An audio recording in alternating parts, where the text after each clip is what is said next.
Welcome to the What is Stoicism podcast.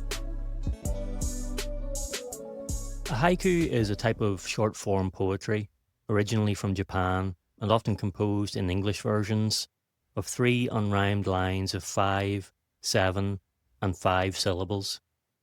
So in just 17 syllables, a haiku distills an entire world, a breath, a feeling, or a flicker of awareness. These tiny poems often depict an image or a pair of images meant to illuminate the transient beauty of life, what the Stoics might call the fleeting nature of the present moment. Reading and writing them is a lovely way to slow down, to observe, and to practice what Marcus Aurelius described as an attitude of gratitude for the present moment. To help you see what this looks like in action, consider these 5 examples from Bashō, the 17th century Japanese poet, whose works embody calm observation and quiet depth. No one travels along this way but I, this autumn evening. A monk sips morning tea. It's quiet, the chrysanthemums flowering. A caterpillar, this deep in fall, still not a butterfly. Winter solitude, in a world of one colour, the sound of wind. Spring, a hill without a name, veiled in morning mist. Each of these poems captures a single passing instant, ordinary, yet deeply alive. Haiku remind us, in their brevity and precision, that life itself is made of such moments. Each day, like a poem, is short.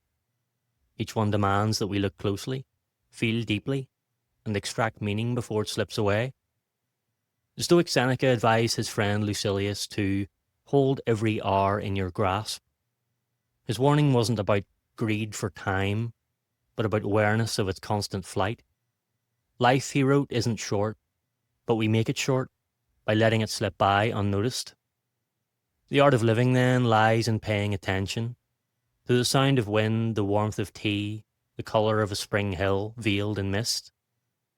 But if haiku encourage us to slow down and appreciate the passing moment, the Stoic tradition adds another dimension, to meet each moment with energy, courage, and joy. The modern Stoicism organisation, which runs the annual Stoic Week event, has found something fascinating in its survey data. The character strength most positively associated with Stoic practice isn't calm or restraint, it's zest. Zest, as they define it, is enthusiasm and vigor for life. It's waking up ready to face the day.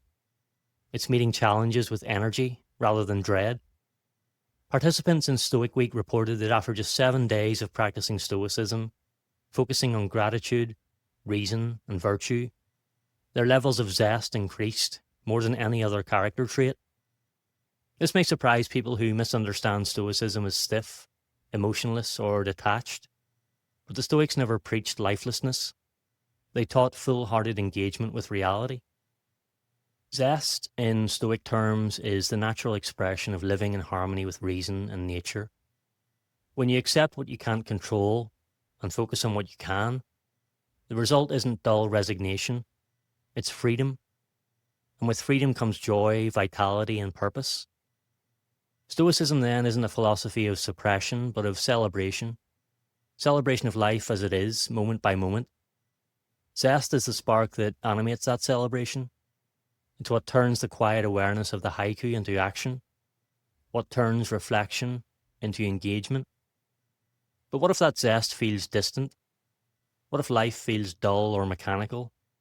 The poetry of existence buried under routine and fatigue?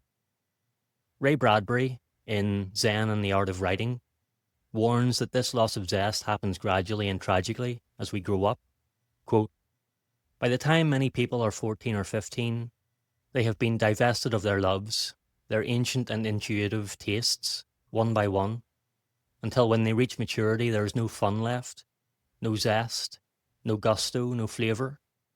Others have criticised, and they have criticised themselves into embarrassment. When the circus pulls in, at 5 of a dark cold summer morn, and the calliope sounds, they don't rise and run, They turn in their sleep, and life passes by. End quote.